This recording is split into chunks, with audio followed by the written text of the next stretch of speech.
Hello and welcome to another episode in the series, The Bands That Rock the Planet. And I can think of no more fitting title for this episode, which features Ramones. Ramones were formed in 1974 in Queens in New York. And today we're revisiting some powerful interviews with Tommy Ramone, who was of course the drummer and later the producer of the Ramones, plus historic TV interviews with Joey, Jonny, Dee Dee and Marky Ramone. We also have Monte Melnick, the long-suffering tour manager for Ramones. We have Arturo Vega, who's often called the fifth Ramone because he was the man who designed all these Ramones t-shirts that we see all around the world.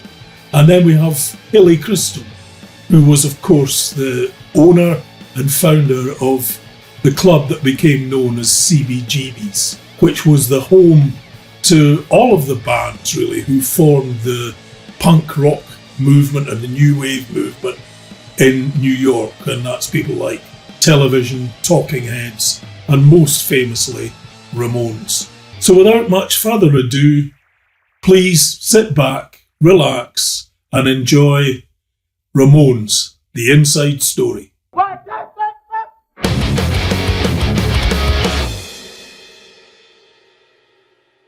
Well, I think that one of the reasons why magic is so wonderful is because it cannot be explained.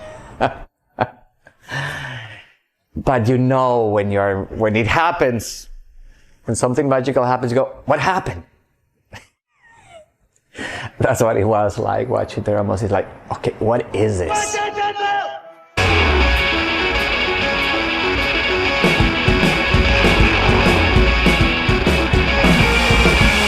Everybody was really scared of us. We were so different and so unique that they thought that if we became big, the whole industry would change. Very simple, they weren't pretentious, and they were mean and nasty and also joyful. It was fun to listen to. If you go to a Ramones song, it's like you turn it on, it's like starting an engine, boom, and you hit the gas and it goes, you know? You don't want to hit the brake and stop, you want to keep on going. Between the period of about 1975 and 1978, we were probably the best rock and roll musicians in the world. Not in the sense of virtuosity, but in the sense of creating something original and playing pure rock and roll in an original way. Nobody could touch us then. As you're about to discover, despite an inauspicious start to their career, Ramones went on to become a highly influential band. Although they didn't achieve the commercial success in terms of record sales that their fame would suggest, they did become a phenomenal touring outfit.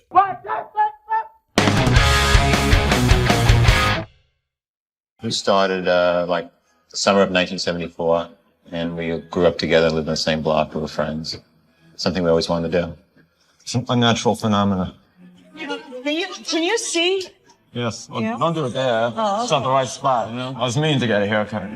During their lifetime from 1974 until 1996, Ramones performed 2,262 concerts. And the man who tour managed all of that is Monte Melnick. If you haven't read Monte Melnick's book on Ramones, you must do yourself a big favour and get a copy. It's a great insight into this band. Ramones were inducted into the Rock and Roll Hall of Fame. Hi, I'm Tommy Ramone. I would like to take this opportunity to thank some people also. Mr. Seymour Stein for believing in us. Sire Records A&R, Craig Leon for his vision. The management of our beloved Danny Fields and Linda Stein. And later Gary Kurfürst. Mr. Ira Herzog for his help in keeping us solvent. Tour support of the incredibly loyal Monte Melnick. The artistic talent of Arturo Vega. The sound reinforcement skills of John Markovich. Mr. Holly Kristal, owner of CBGBs, for inviting us back and back and back. What was the first gig like? It was terrible. First gig was terrible. T-E-R, terrible. They had terrible gear. I mean, their amps were, everything was loose, their wires and everything, and they'd start and they'd stop, and everything was squeaking and screeching, and they couldn't get through a song, and they were yelling at each other on stage. It was a comedy of errors, you might say. It was not an auspicious first set. Tom and I were friends I knew him from junior high school and high school. And he was always into music, and he approached me and said, why don't you pick up bass and play bass? And later on, somebody approached me to open up a rehearsal and recording studio on 20th Street downtown here. And I brought Tommy in, so we designed it and built it and managed it. Since we built it and managed, we had time for our own projects. I had my bands I was working with, and Tommy had his projects. And one of his projects happened to be the Ramones. He was just actually producing them at the time. He wasn't in the group at all. He still got his idea out to somebody, and then somebody, Jonny would play the right guitar part, but he still got his idea across, even on a 4-string guitar, or 2 strings, whatever strings he had at the time, Didn't make a difference. I'd like to thank Seymour Stein for everything he's done for the Ramones for our whole career. Danny Fields, our first manager. Gary Kurfürst, who's managed us for the last 22 years. Eddie Vedder for this great intro. All my friends that are here tonight, my wife Linda, and Ramones fans who made this all worthwhile.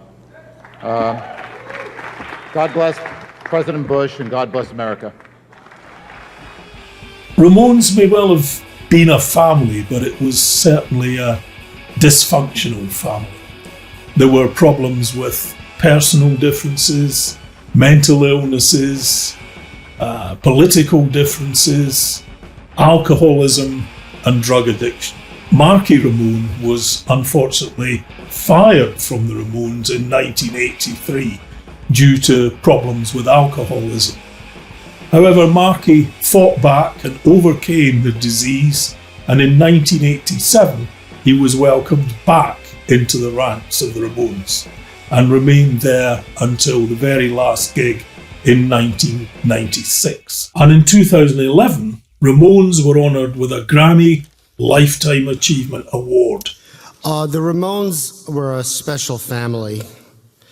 No, our last names were not really Ramone. And no, we were not related by birth. But nevertheless, it was a family in feel, spirit, and emotions. As with most families, there was lots of love, along with conflict and sibling rivalry. The fact that 3 of the key founding members are not with us is profoundly sad. They are very much present in all our hearts and minds. Joey with his eternal friendliness and unlimited love of people and music. Dee Dee with his romantic joy in songwriting and other artistic endeavors. Jonny with his boundless spirit, energy, and leadership. They would be truly honored at this award, and it would mean so much to them as it does to all of us in the Ramones family. I want to thank Marky, Richie, and CJ Ramone, who came on board and kept the band going by energizing and rejuvenating them. And the whole family of Jonny, Joey, and Dee Dee, Linda, Mickey, Barbara, Dave, and John, and our loyal staff, Monte, Melnick, Arturo Vega, and Ira Herzog. Thank you so much. And here's Marky. I was there from the beginning, pre-beginning, to after the end. So I was there. Of course, when you hear it now, it was a very, it was happy. And I think the thing about it, they wrote these simple songs, and they were teenage songs. You know, how many times have you been in a restaurant? There's like kids like annoying everybody. You know, what do you want to do? You know, kind of a funny way. You want to be in a brat. You know, some of the songs are meant to be funny in a strange way, and a lot of people think they're like the big cartoons. You know, but they were actually serious. I mean, they're saying something and it's funny, but it's something there, like being on a brat with a baseball bat or something like that. Radio didn't take to it at all. You know, not too much. They wanted the same old, you know, that's what they were used to. Do you get a lot of airplay? No, Why not? because radio is like television, and all they want to do is push crap on the public. This show is one of the better shows on television. I'm talking about. I mean, I'd say something bad about this show too, but I just feel that way. I mean, I'm just talking about situation comedies and things like that. If that's what right. Yeah. I'm talking about situation comedies. But what about like radio? Yeah, that must make you mad because you really, you really thrive. I mean, you survive on airplay, don't you? You need that to sell your records. So. Yeah. Well, it helps. Radio just turned into a big business. It's you know, just pushing mediocrity and just like it's just all they care about is money now. Like take the '60s, it was definitely the most innovative time in the history of rock and roll and radio, where they play everything and they look for new things to play. And the DJs were the hit people, and they turned us onto the Beatles and various people like that. I mean, nowadays, you know, the DJs could care less. It's just a salary and it's just radio's totally sterile. You know, it's They play their hit list. And homogenous. You don't really need it, though. Really? We haven't had it, and we're getting along just fine without it. And kids don't, just because there is no radio doesn't mean that kids have to be stuck with mediocrity and not thinking. They just have to discover things on their own, whether it's us or anyone else. There are still songs that show this mental, you know, problems and mental anguish. You know, there is sedated, is bad brain or mental themes that they enjoyed, that they like to write about. Well, they all had mental issues. That's why they wrote a lot of songs. I don't know if you notice, there are a lot of mental references to a lot of their songs. You know, they're spoofing on their own conditions, kind of. You know what I mean? What made the Ramones great was their sort of basic eccentricities and uniqueness combined with unfortunate emotional distress they might have brought with them and everything.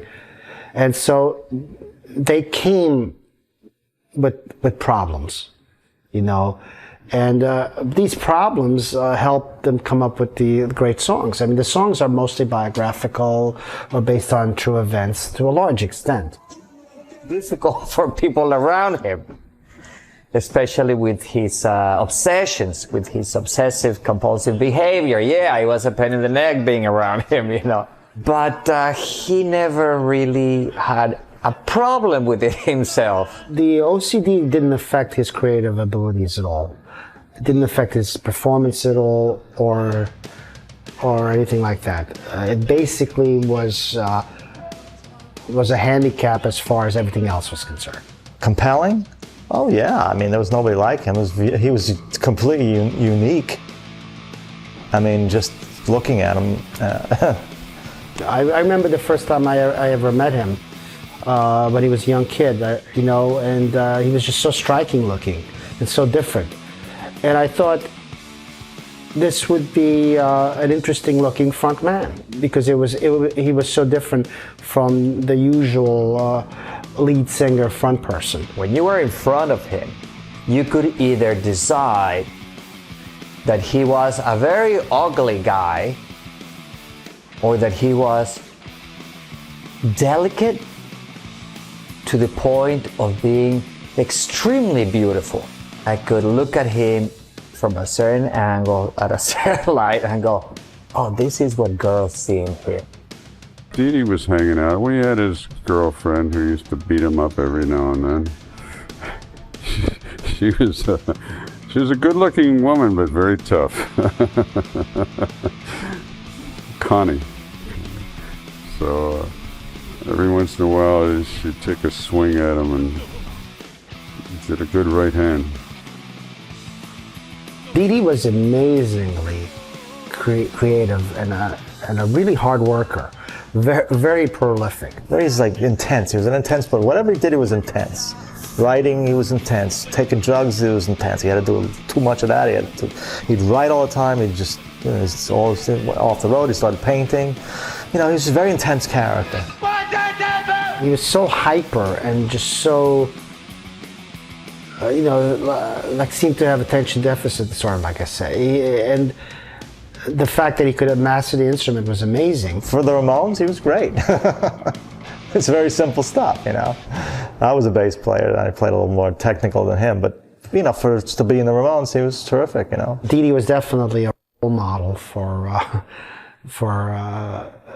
certainly for punk rock bass, as well as other things. I mean, he influenced, like, the Sid Vicious was, if you look at him, he's kind of like a little Dee Dee, he wanted to wear his bass like Dee Dee, he wanted to dress like Dee Dee, and so he really influenced a lot of people. Once he was given the go-ahead to write these songs, that people were going to listen to them, I mean, he went full steam ahead. Unfortunately, he had problems.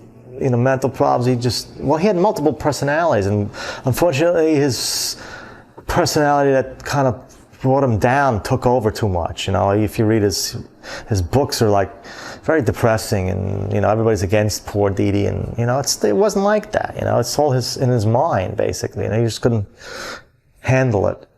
What was going on? It's unfortunate. Hi, I'm Dee Dee Ramone, and I'd like to congratulate myself and thank myself and give myself a big pat on the back. Thank you, Dee Dee. You're very wonderful. I love you. Thank you. He painted himself saying, "Hi, this is me, the good Dee Dee, the one that everybody loves so much. I am almost perfect. I'm wonderful." And then he drew himself on the other side of the canvas, saying, "This is the other Dee Dee. All I have is my hate power." So there's these two sides of Dee Dee.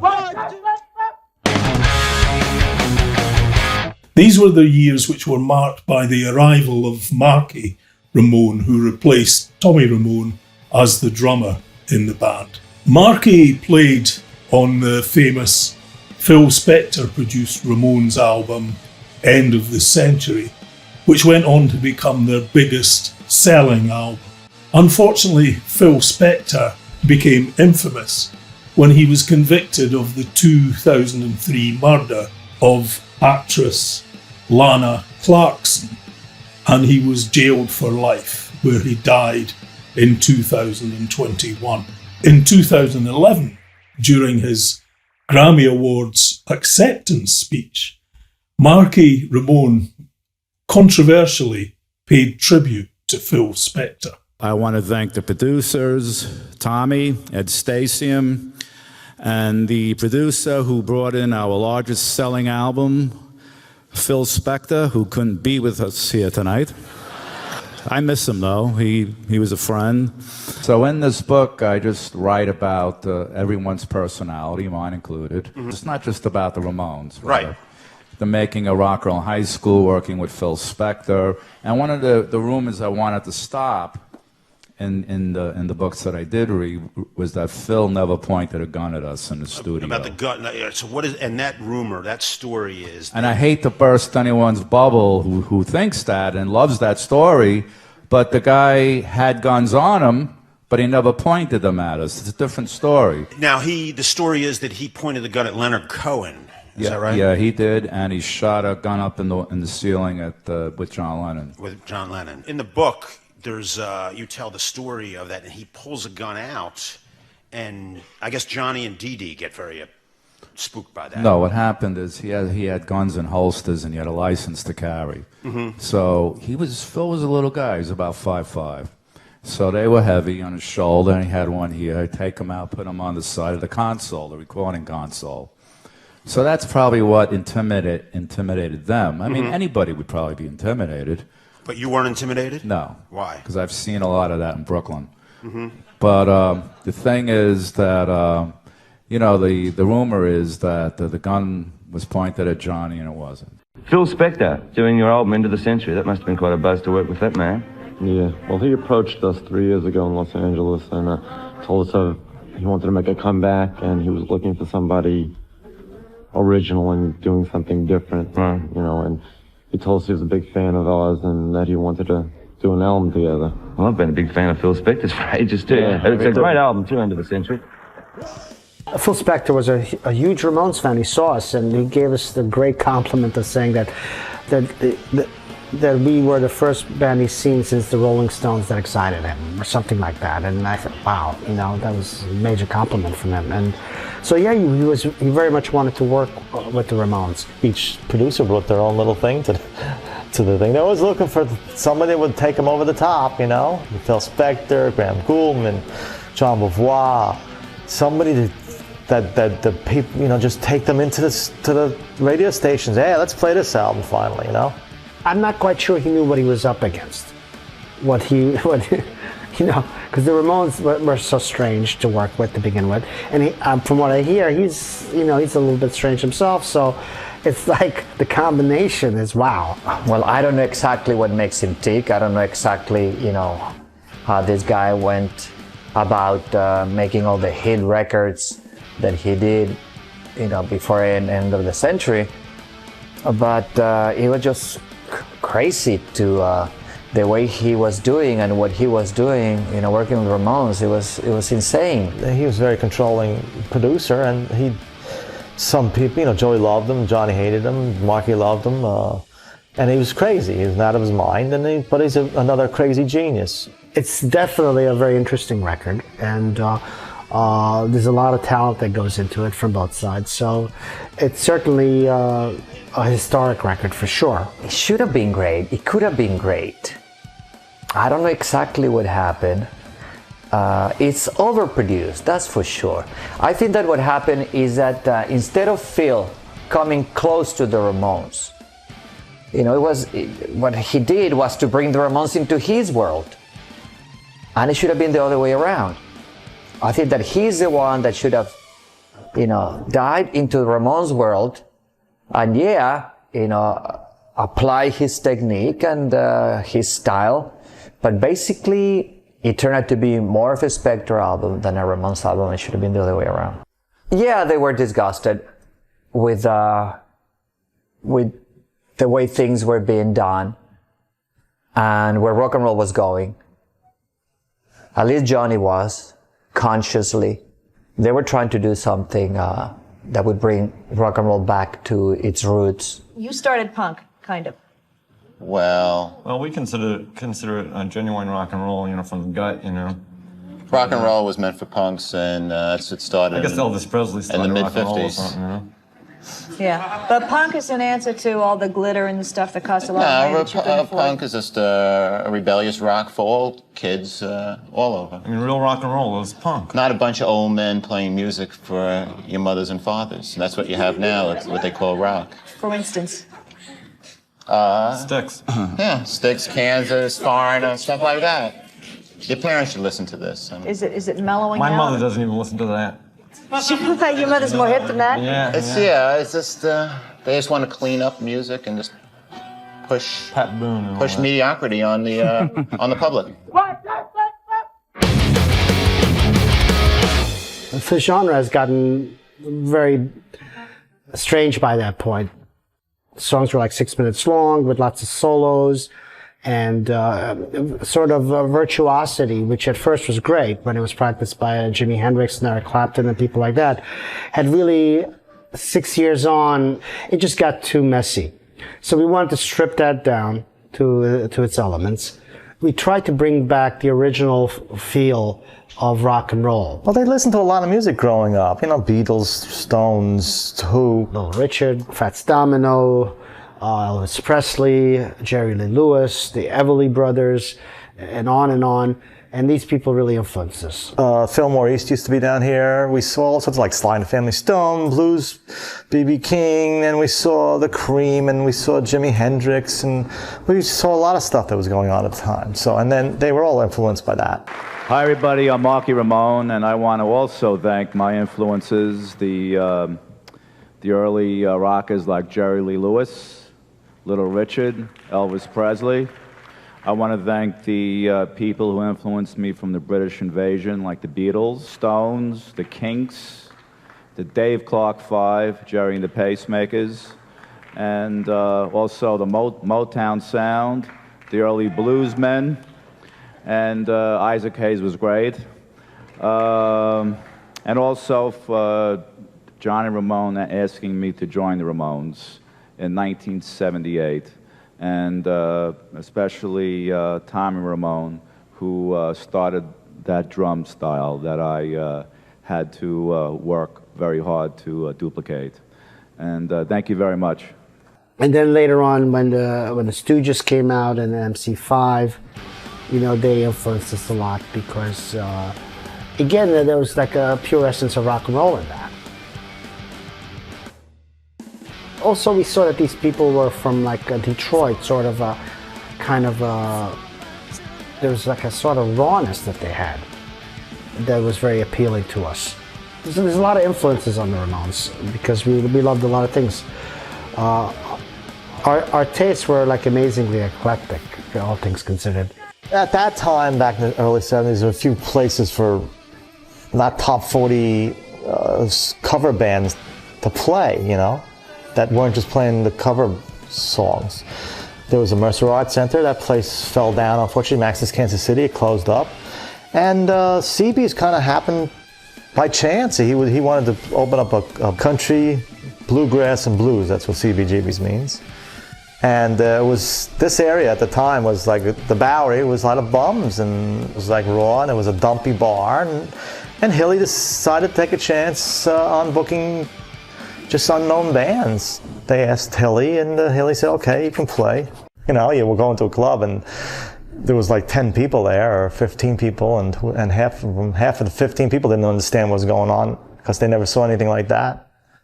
A few times they would go on stage and, you know, play different songs, and they would yell at each other. You know, they didn't know what they were doing, and so they'll develop on stage. They start playing different songs, and he said, hey, you're not playing the right song, blah, blah, blah. Very rare. It didn't happen. It was just in the beginning.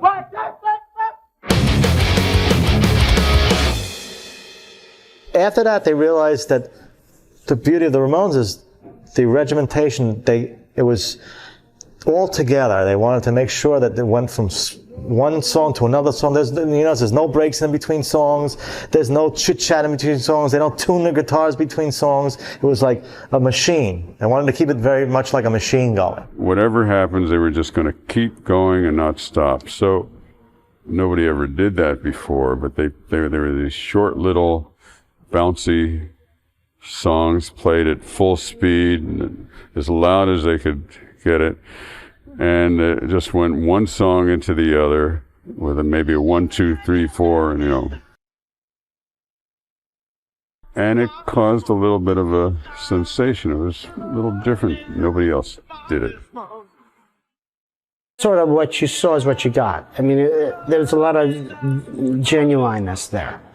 You know, I mean, these people were like somewhat strange people, you know, and so it was just a natural, raw rock and roll band. You know, they were tried to look mean and nasty, but they were having fun.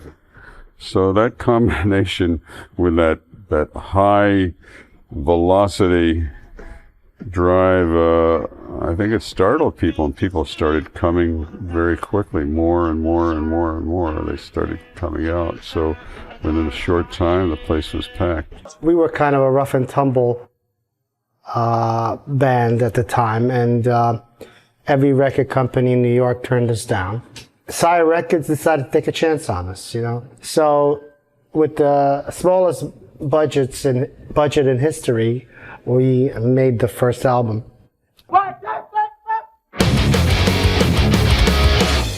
The Ramones had already been playing live for, you know, the entire year of 1975.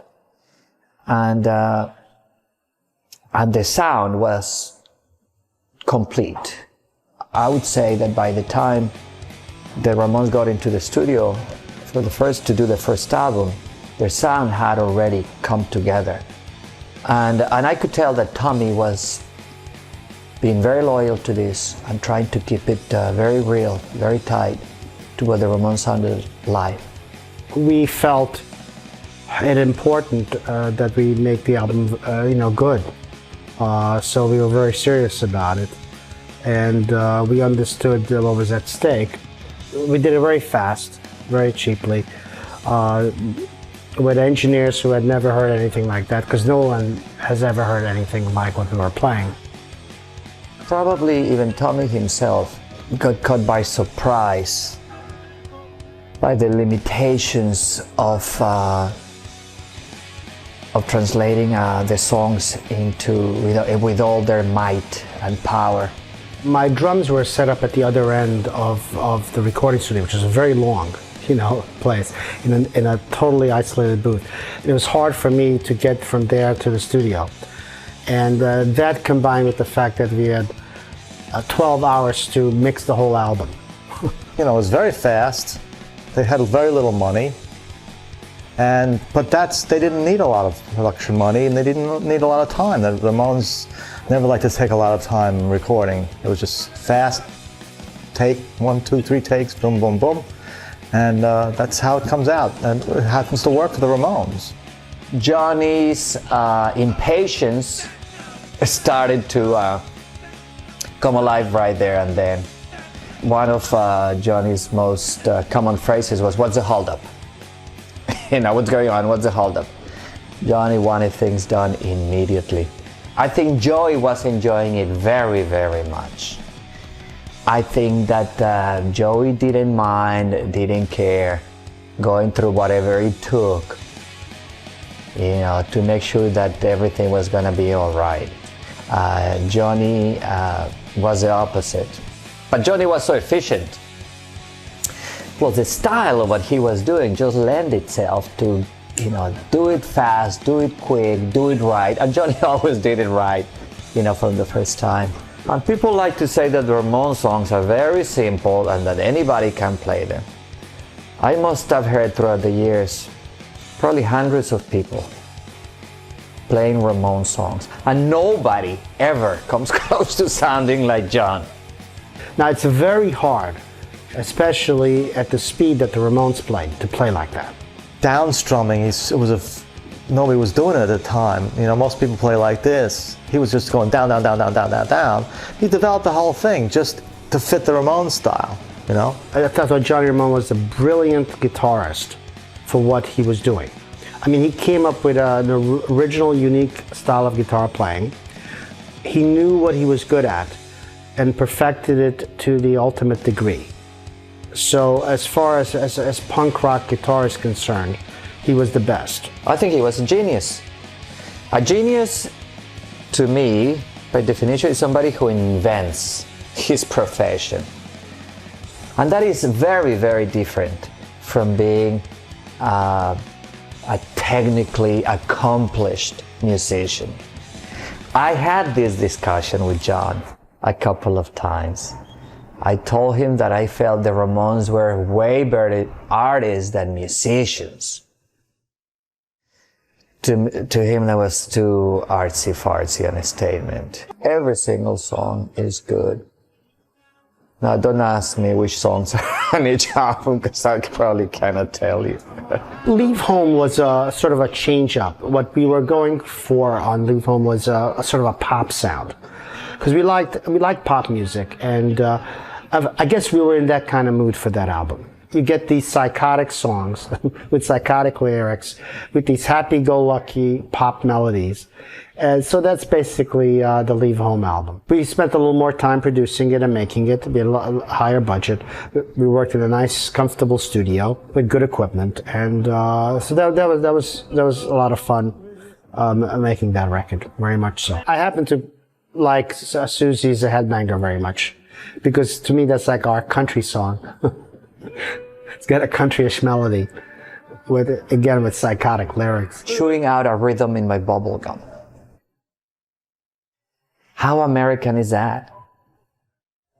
You know, how happy American teenager is that?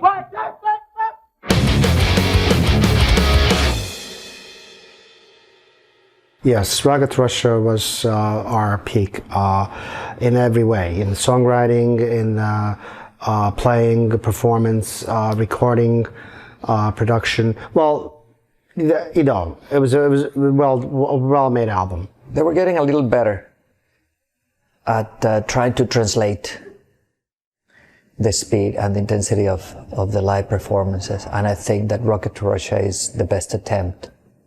The Ramones were very fortunate in having 4 very talented songwriters, you know. Different songs were written by different people, and but it was great, you know, because by starting with the second album, and especially Rocket to Russia, a lot of the songs were started to be written all together. You know, where we'd all basically contribute to the songs. We didn't write in the studio. The records were made fast. There was no time to write songs in the studio. Losing Tommy was a bit of a shock. Even though we kind of knew that he wasn't that happy. At the time, Tommy really, I mean, he, as I said, really started as a producer, and then he wanted to engineer and produce. So they kind of talked him into playing drums, and you know, it was great. But the road was too much for him. What made the Ramones so great, you know, their high-strung energy and their sort of strange behavior created some great songs, but it also made it very hard to be with them round the clock for someone like me, and so it sort of like was disorienting, and I was starting to lose touch with reality, because their reality isn't the average reality. I think that the fact that the Ramones' recording career did not get the level of success that was expected, that reflected on Tommy.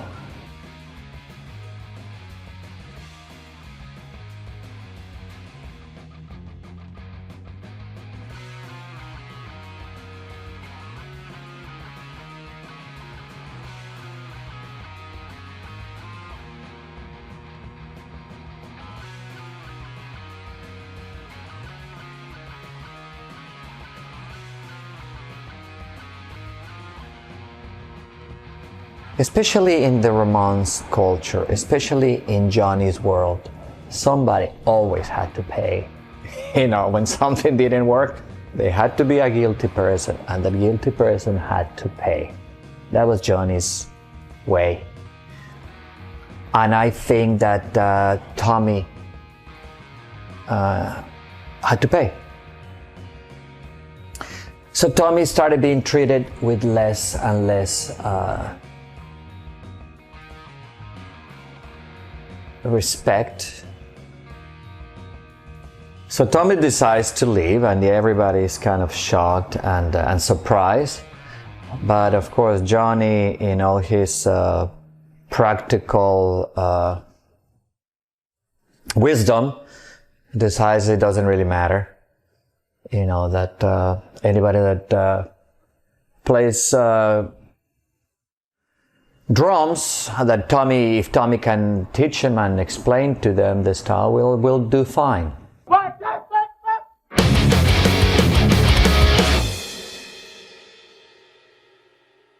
He said, look, I'll produce the band, we'll find a drummer who can play better drums than me. They said, yeah, it's a good idea. And Marky happened to be in the scene. They knew Marky. He was with lots of groups, the Voidoids and television, and he goes way back. Great drummer. Brought him in. Tommy worked with him for a few months or so, and terrific. Fit in. He's a Ramone. Hi, everybody. I'm Marky Ramone. And I want to thank all of our fans who continue to perpetuate the legacy of the Ramones around the world. They're still there, and I hope it continues. Again, This is amazing. I never expected this, and I'm sure that Jonny, Joey, and Dee Dee would never expected this, but we got it. I'm extremely honored.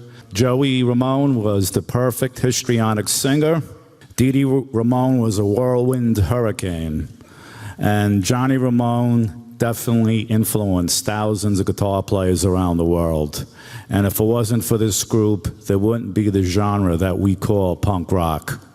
So, thank you very much. You know, when things were the most difficult for me and for things just happening, you know, you remember more clearly, and I was more attached to the original band. But Marky's